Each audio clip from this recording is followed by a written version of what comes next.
ಅವರಿಗೆ ಒಂದು ಕ್ರೇಜ್ ಇದೆ. ನೋಡಿ ಸರ್, ಅದೇ ಕ್ರೇಜ್ ಸರ್ ಒಂದ್ ನಿಮಿಷ ಸರ್, ನಾನು ಒಬ್ಳೇ ಬಂದರೂ ಪರವಾಗಿಲ್ಲ, ನಾನು ಒಬ್ಳೇ ಇಲ್ಲಿ ನಿಂತ್ಕೊಂಡು ಸತ್ಯಾಗ್ರಹ ಮಾಡಿದ್ರು ಪರವಾಗಿಲ್ಲ. ಇಲ್ಲಿ 2-3 ಜನ ಬೇಕು, 100 ಜನ ಬೇಕು, 50 ಜನ ಬೇಕು, 5,000 ಜನ ಬೇಕು ಅಂತ ಏನು ಇಲ್ಲ ಸರ್.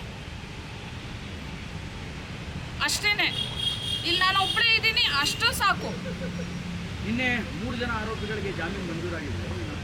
ಇದು ಕ್ವಶನ್ ಮಾರ್ಕ್ ಆಗಿದೆ, ನನ್ನ ಮೈಂಡಲ್ಲೂ ಕ್ವಶನ್ ಮಾರ್ಕ್ ಆಗಿದೆ. ಇವ್ರು 3 ಜನಕ್ಕೆ ಬೇಲ್ ಆಗಿದೆಯಲ್ಲ, ಇವ್ರಿಗೆ ಯಾಕೆ ಇನ್ನ ಆಗಿಲ್ಲ? ಆ್ಯಂಡ್ ಬಳ್ಳಾರಿ ಜೈಲ್ಗೆ ಶಿಫ್ಟ್ ಮಾಡೋ ಅಂಥ ಕಾರಣ ಏನಿದೆ? ಯಾಕೆ ಅವರು ರೌಡಿ ಶೀಟರ್ ಜೊತೆ ಮಾತಾಡಬಾರ್ದು, ಏನೋ ವಿಲ್ಸನ್ ಗಾರ್ಡನ್ ನಾಗ ಇರಲಿ ಅಥವಾ ಇನ್ಯಾ ಸೈಕಲ್ ರವಿ ಆಗಲಿ ಅವ್ರ ಜೊತೆ ಮಾತಾಡಬಾರ್ದು, ಇವ್ರ ಜೊತೆ ಮಾತಾಡಬಾರ್ದು. ಸರ್, ಪರಪ್ಪನ ಅಗ್ರಹಾರದಲ್ಲಿ ಅಲ್ಲಿ ಕಳ್ಳರು ಕಾಕರೆ ಇರೋದು, ಕೊಲೆಗಾರರೇ ಅಲ್ಲಿರೋದು. ಅವ್ರು ತಪ್ಪು ಮಾಡಿರೋದಕ್ಕೆ ಅಲ್ಲಿ ಶಿಕ್ಷೆ ಆಗೋಕ್ಕೆ ಅಲ್ಲಿ ಒಳಗಡೆ ಇರೋದು ಸರ್. ಅವ್ರ ಜೊತೆ ಮಾತಾಡ್ಬೇಡ, ಇವ್ರ ಜೊತೆ ಮಾತಾಡಬೇಡ. ಅವ್ರ ಜೊತೆ ಮಾತಾಡ್ತಿದ್ರು, ರೇಪ್ ಮಾಡಿರೋರ ಜೊತೆ ಮಾತಾಡ್ತಿದ್ರು. ಹಾಗಾದ್ರೆ ಏನೋ ಲಿಂಕ್ ಇದೆ, ರೌಡಿಗಳ ಜೊತೆ ಲಿಂಕ್ ಬೆಳೆಸ್ಕೊತಿದ್ದಾರೆ. ಏನಿದೆಲ್ಲ ನೀವು ತೋರಿಸ್ತಾ ಇರೋದು? ಮೇಡಮ್, ಅವ್ರನ್ನ ಮಾತಾಡ್ತಾ ಇದ್ದಾರೆ ಅಂತ ಅವ್ರನ್ನ ಬಳ್ಳಾರಿ ಜೈಲಿಗೆ ಶಿಫ್ಟ್ ಮಾಡಿಲ್ಲ. ಅವ್ರು ಏನ್ ಮಾಡ್ತಾ ಇದ್ದಾರೆ ಅಂತ ನೀವು ನೋಡಿಲ್ವಾ? ವಿಡಿಯೋ ಕಾಲಿಂಗು, ವಿಡಿಯೋ ಯೂಸ್ ಮಾಡ್ತಿದ್ದಾರೆ, ಮೊಬೈಲ್ ಫೋನ್ ಯೂಸ್ ಮಾಡ್ತಿದ್ದಾರೆ ಅಂತ. ಇಲ್ಲ, ಒಂದು ಜೈಲಲ್ಲಿ ಧೂಮಪಾನ ಮಾಡೋದು ಯಾಕೆ ಸರ್? ಅವ್ರೊಬ್ರೇನಾ ಸರ್? ನಾನು ಎಷ್ಟೊಂದ್ಸಲಿ ನಾನು ಹೋಗಿದ್ದೀನಿ, ಇನ್ವೆಸ್ಟಿಗೇಷನ್ ನಾನು ಮಾಡಿದ್ದೀನಿ ಸರ್. ಅವ್ರೊಬ್ರೇನಾ ಸರ್? ನಾನು ತೋರಿಸ್ಲಾ ಸರ್ ವಿಡಿಯೋಸ್? ಇದು ಯಾಕೆ ಕೇಳ್ತಾ ಇರೋದ್ರಿಂದ ದರ್ಶನ್ ಹೆಸರು ಬರ್ತಾ ಇರೋದೇ ಆಗ್ಲಿ. ಖಂಡಿತ ಹೌದು. ಇವಾಗ ದರ್ಶನ್ ಇವಾಗ ಅವ್ರು ಏನೊಂದು ಕೆಮ್ಮುದ್ರೂ ಅದ್ರಲ್ಲಿ ತಪ್ಪುಡ್ತಕ್ಕೆ ಜನ ಕಾಯ್ತಾ ಇರ್ತಾರೆ. ಅಂತದ್ರಲ್ಲಿ ನಾವ್ ಹೆಂಗ್ ಇರ್ಬೇಕು ಅನ್ನೋದು ದರ್ಶನ್ ಅವ್ರಿಗೆ ಗೊತ್ತಿರ್ಬೇಕಲ್ಲ. ಸರಿ, ನೀವು ಅವ್ರ ಬಗ್ಗೆ ಮಾತಾಡ್ತಿದ್ದೀರಾ. ಕಾನೂನು ಯಾವಾಗಿಂದ ಬಂದಿದೆ? ಪರಪ್ಪನ ಅಗ್ರಹಾರ ಹೇಗಿರ್ಬೇಕು ಅದು? ಒಂದ್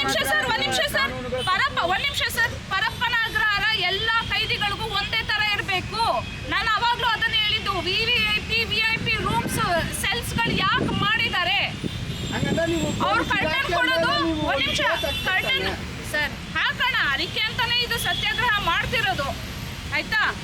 ಕರ್ಟನ್ ಕೊಡೋದಂತೆ, ಏನು ಮ್ಯಾಟ್ರೆಸ್ ಕೊಡೋದಂತೆ, ದಿಮ್ ಕೊಡೋದಂತೆ, ಏನಿದು?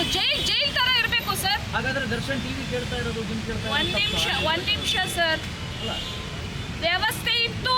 ಒಂದ್ ನಿಮಿಷ, ಅಲ್ಲಿ ಸೂಪರ್ಡೆಂಟ್ಸು ಹೆಲ್ಪ್ ಮಾಡಿದ್ದಾರೆ. ಹಾಗಾದ್ರೆ ಸೂಪರ್ಡೆಂಟ್ಸ್ ಗೊತ್ತಿಲ್ಲದೆ ಇವರೆಲ್ಲ ಮಾಡ್ತಾರಾ? ಅಲ್ಲಿಂದ ಅಲ್ಲಿ ಎಂಟ್ರ್ ಆಗೋದು ಎಷ್ಟು ಬಹಳ ಕಷ್ಟ ಇದೆ ಸರ್. ಅಂಥದ್ರಲ್ಲಿ ಮೊಬೈಲ್ ಫೋನ್ಗಳು ಅದು ಇದು ಎಲ್ಲದು ಹೋಗ್ತಿದೆ ಅಂದರೆ ಅಲ್ಲಿ ಮೇಲಧಿಕಾರಿಗಳು ಸಪೋರ್ಟ್ ಮಾಡಿರೋದ್ರಿಂದ ತಾನೇ ಇಷ್ಟೆಲ್ಲ ಆಗಿರೋದು. ಅಲ್ಲ, ಅವರೊಬ್ಬರೇನ ಯೂಸ್ ಮಾಡ್ತಿರೋದು. ನಾನು ಫೋನ್ ಮಾಡಲ, ನನ್ನ ಕ್ಲೈಂಟ್ಸ್ ಅಲ್ಲಿ ಎಷ್ಟು ಜನ ಇದ್ದಾರೆ, ಅಲ್ಲಿಂದ ಫೋನ್ ಮಾಡಿ, ಇಲ್ಲಿಂದ ಫೋನ್ ಮಾಡಲಾ? ಜಾಮರ್ ಹಾಕಿದ್ದಾರೆ ಅಂತ ಹೇಳ್ತಾರೆ. ಎಲ್ರಿ ಜಾಮರ್ ಹಾಕಿದ್ದಾರೆ? ಪರಪ್ಪನ ಅಗ್ರಹಾರದಲ್ಲಿ ಎಲ್ಲಿ ಜಾಮರ್ ಹಾಕಿದ್ದಾರೆ? ಇನ್ನ ಕಾಂಟ್ಯಾಕ್ಟ್ಸ್ಗಳಿದೆ, ನೆಟ್ವರ್ಕ್ ಇದೆ ಅಲ್ಲಿ. ನ್ಯಾಯ ಎಲ್ರಿಗೂ ಒಂದೇ ಥರನೇ ಇರಬೇಕು. ಇವ್ರಿಗೆ ಮಾತ್ರ ಅಲ್ಲ, ದರ್ಶನ್ ಅವ್ರಿಗೆ ಮಾತ್ರ ಅಲ್ಲ, ಅಥವಾ ನಾರ್ಮಲ್ ಪೀಪಲ್ ಮಾತ್ರ ಅಲ್ಲ.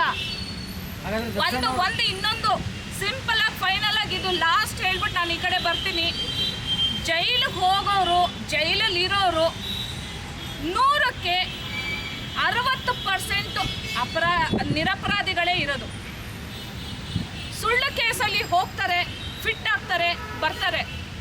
ನೋಡಿ, ಒಬ್ಬರು ನೇಮ್ ಸ್ಪಾಯಿಲ್ ಮಾಡಬೇಕು ಅಂದರೆ ಏನು ಬೇಕಾದ್ರೂ ಮಾಡ್ಬೋದು. ಬಟ್ ಒಂದು ನಾನು ಹೇಳ್ತೀನಿ, ದಯವಿಟ್ಟು ಇಲ್ಲೆಲ್ಲ ಮೀಡಿಯಾದವ್ರು ಎಲ್ಲರೂ ಇದ್ದೀರಾ, ಅವ್ರ ಬಗ್ಗೆ ಹೇಳಿ ಹೇಳಿ ಹೇಳಿ ಮತ್ತೆ ಮತ್ತೆ ತೋರಿಸಿ ಅವ್ರ ಮರ್ಯಾದೆನ ಕಳಿಯಕ್ಕೆ ಹೋಗಬೇಡಿ. ಬಟ್ ನೀವು ಎಷ್ಟೇ ಟ್ರೈ ಮಾಡಿದ್ರು ಅವ್ರ ಮರ್ಯಾದೆ ಕಳಿಯಲ್ಲ, ಅವ್ರ ಮರ್ಯಾದೆ ಹೋಗಲ್ಲ. ಯಾಕೆಂದರೆ ಕಷ್ಟಪಟ್ಟು ಅವ್ರ ಮೇಲೆ ಬಂದಿರೋರು.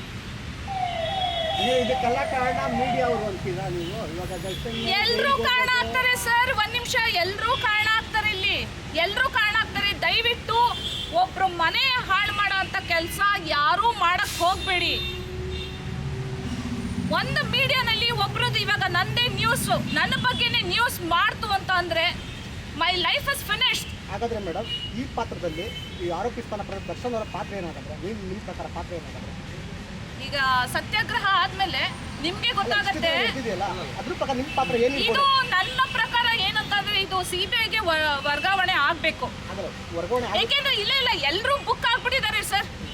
ಪೊಲೀಸ್ ಅವರಿಂದ ಹಿಡಿದು, ಜಡ್ಜಿಂದ ಹಿಡಿದು, ಪೊಲಿಟಿಷಿಯನ್ ಇಂದ ಹಿಡಿದು ಎಲ್ಲ ಅಲ್ಲ ಅದಕ್ಕೆ ದಾಖಲೆ ಇದೆ ನಿಮ್ಗೆ ದಾಖಲೆ ಇಲ್ಲದೆ ಯಾವ ರೀತಿಯಾಗಿ ನೀವು ನೋಡಿ, ಒಬ್ಬ ನ್ಯಾಯಾಧೀಶರು ದಾಖಲೆ ಜಡ್ಜ್ ಒಂದ್ ನಿಮಿಷ ಆಗಿದ್ದಾರೆ, ದಾಖಲೆ ಎಲ್ಲಾವುದು ಇಟ್ಕೊಂಡೇನೆ ನಾನಿಷ್ಟು ವಾಯ್ಸ್ ರೇಸ್ ಮಾಡಿ ಮಾತಾಡ್ತಿರೋದು. ಅದನ್ನ ಯಾವಾಗ ಬಹಿರಂಗಪಡಿಸ್ತೀರಿ? ಟೈಮ್ ಬರ್ಲಿ ಬಹಿರಂಗ ಪಡಿಸೋಣ, ಅದಕ್ಕೆ ನಾನು ಇಲ್ಲಿ ಬಂದಿರೋದು. ಮೇಡಮ್ ಈ ಆರೋಪಿ ತಂದ ಪಾತ್ರ ದರ್ಶನ್ ಅವರ ಪಾತ್ರ ಏನಿರ್ಬೋದು? ಹಂಗಾರೆ ನೀವು ಅವ್ರು ಮಾಡಿಸಿಲ್ಲ ಮಾಡಿಲ್ಲ ಇಟ್ಸ್ ಅ ಟಾರ್ಗೆಟ್ ಅಷ್ಟೇನೆ, ಯಾರು ಮಾಡಿರ್ಬೋದು? ಟಾರ್ಗೆಟ್ ಅಷ್ಟೇನೆ. ಯಾಕೆಂದ್ರೆ ಕಷ್ಟಪಟ್ಟು ಇನ್ನೊಂದು ಅವ್ರಿಗೆ ಜರ್ನಲಿಸ್ಟ್ ಕಂಡ್ರೆ ಯಾಕೆ ಆಗಲ್ಲ ಅಂತಂದರೆ, ಅವರು ಸಾರಥಿ ಬಿಡುಗಡೆ ಟೈಮಲ್ಲಿ ಅವರು ಒಳಗಡೆ ಹೋಗಿದ್ರು 2010ಅಲ್ವಾ ಸರ್, 2010ಅಲ್ಲಿ ಅವರು ಹೋಗಿದ್ರು. ಅವ್ರು ಹೋದಾಗ ಕಂಟಿನ್ಯೂಸ್ ಎಲ್ಲ ಚಾನಲಲ್ಲೂ ಬರೀ ಅವ್ರದ್ದೇ ಕೆಟ್ಟ ಕೀಳ ಮಾತುಗಳು. ಯಾರ ಮನೇಲೂ ಹಾಗಾದ್ರೆ ಪ್ರಾಬ್ಲಮ್ಸ್ ಇರೋದೇ ಇಲ್ವಾ? ಹಾಗಾದ್ರೆ ಯಾರು ಹೆಂಡತಿನೂ ಕಂಪ್ಲೇಂಟ್ ಕೊಟ್ಟೇರಲ್ವಾ ಗಂಡನ ಮೇಲೆ? ಕೆಟ್ಟ ಕೀಳ ಎಲ್ಲ ತೋರಿಸಿ ಹಂಗೆ ಹೊಡ್ದ ಹಿಂಗೆ ಮಾಡ್ದ, ಅಲ್ಲಿ ಏನು ನಡೆದಿರುತ್ತೆ ಆ ಗಂಡ ಹೆಂಡತಿ ಮಧ್ಯದಲ್ಲಿ ಗೊತ್ತಿರುತ್ತೆ. ಅದಕ್ಕೆ ಅವ್ರಿಗೆ ಜರ್ನಲಿಸ್ಟ್ ಕಂಡ್ರೆ ಆಗಲ್ಲ ಅಷ್ಟೇನೆ. It's simple. ಈಗ ನಾವು ಕೂಡ ಅವ್ರು ಕಾಟೇರ ಹಿಡಿದಾಗ ನಾವು ಕೂಡ ಎಲ್ಲಾದರೂ ಇದು ಮಾಡಿದ್ವಿ, ಎಲ್ಲ ಸಿನಿಮಾಗಳು ಬಂದಾಗ ಕ್ರಾಂತಿ ಬಂದಾಗ ಕೂಡ ಯಾರು ಇದು ಮಾಡಿದ್ವಿ. ಅದು ಆ ಥರ ಅಂತಲ್ಲ, ನೀವು ಹೇಳಿದ ನೀವಂದಾಗ ಇದನ್ನು ಇದು ಮಾಡ್ಕೊಳ್ಳಿ. ಈ ಕೇಸಲ್ಲಿ ಅಪರಾಧಿ ಸ್ಥಾನದಲ್ಲಿರುವಂಥ ದರ್ಶನ್ ಅವ್ರ ಪಾತ್ರ ಏನು? ನೀವು ಇಷ್ಟೊಂದಲ್ಲಿ ಹೇಳಿದ್ರಲ್ಲ, ಅವ್ರ ಪಾತ್ರ ಏನು? ಏನಂತಂದರೆ ಅವ್ರೊಂಥರ ಏನು ಆಗ್ಬಿಟ್ಟಿದ್ದಾರೆ ಅಂದರೆ ಪೊಪೆಟ್ ಆಗ್ಬಿಟ್ಟಿದ್ರು. ಸೊ ಬಲಿ ಪಶು ಆಗೋಗಿದ್ದಾರೆ ಇವಾಗ. That's what I can say. ಒಂದು ಹೆಣ್ಣನ್ನು ನಂಬಿ, ಅದು ತಪ್ಪು, ಒಂದು ಹೆಣ್ಣನ್ನು ನಂಬಿ ಅವ್ರು ಇವಾಗ ಈ ರೀತಿ ಬಂದ್ಬಿಟ್ಟಿದ್ದಾರೆ, ಈ ರೀತಿ ಆಗೋಗಿದೆ. ಬ್ಯಾಡ್ ಟೈಮು. ಬಟ್ ನೋಡಿ, ಅವ್ರು ಯಾವತ್ತಿದ್ರು ಡೈಮಂಡ್ಗೆ ನೀವೇನೇ ಮಸಿ ಬಳಿರಿ, ಮಣ್ಣು ಹಾಕಿ, ಕಲರ್ ಹಾಕಿ, ಅದನ್ನು ತೊಳೆದುಬಿಟ್ಟು ನೀವು ಹಂಗೆ ಇಟ್ಕೊಂಡ್ರೆ ಅದು ಡೈಮಂಡೇ, ಅದು ಚೇಂಜ್ ಆಗಲ್ಲ. ಮುಂದಿನ ತಿಂಗಳಿಗೆ ಆ ಹೆಣ್ಣಿನ ಮೇಲೆ ನೀವು ನಂಗೆ ಇದು ಮಾಡ್ತೀರಾ, ಹಂಗೆ ಹೋರಾಟ ಮಾಡ್ತೀರಾ? ಏನೇನು ನಿಮ್ಮ ದರ್ಶನ ವಿಚಾರದಲ್ಲಿ ಆ ಹೆಣ್ಣಿನ ಸವಾಸ ಮಾಡ್ತೀನಿ ಅಂತ ಹೇಳಿದ್ರಲ್ಲ, ಆ ಹೆಣ್ಣಿನ ಮೇಲೆ ನೀವೇನೋ ಹೋರಾಟ ಮಾಡ್ತೀರಾ? ಹೌದು, ತಪ್ಪಲ್ವಾ? ತಪ್ಪು. ಇಟ್ಕೊಂಡಿರೋಳು ಇರೋ ತನಕ ಅಷ್ಟೇ, ಕಟ್ಕೊಂಡಿರೋಳು ಕೊನೆ ತನಕ. ಇದಕ್ಕೆ ಸಾಕ್ಷಿ ಏನಂತ ಅಂದರೆ ದರ್ಶನ್ ಅವ್ರು ಅಂತಲೇ ಹೇಳ್ಬೋದು. ಯಾಕೆ ಅಂತಂದರೆ ಪಾಪ ಅವರು ವಿಜಯಲಕ್ಷ್ಮಿ ಅವರು ಎಷ್ಟು ಕಷ್ಟಪಡ್ತಿದ್ದಾರೆ ಬಿಡಿಸ್ಕೊಂಬರೋಕ್ಕೆ, ಎಷ್ಟು ದೇವಸ್ಥಾನಗಳಿಗೆ ಓಡಾಡ್ತಿದ್ದಾರೆ, ಎಷ್ಟು ಯಾರನ್ನ ಭೇಟಿ ಮಾಡಬೇಕು ಅವ್ರನ್ನೆಲ್ಲರೂ ಭೇಟಿ ಮಾಡಿ ಎಲ್ಲದೂ ಮಾಡ್ತಿದ್ದಾರೆ. ನಿಜವಾಗ್ಲೂ ಆ ಪ್ರಯತ್ನಕ್ಕೆ hats off to her. Okay madam, thank you. ದಯವಿಟ್ಟು ಇಷ್ಟೇ ನಾನು ಹೇಳೋಕ್ಕಾಗೋದು. ನಮಸ್ಕಾರ.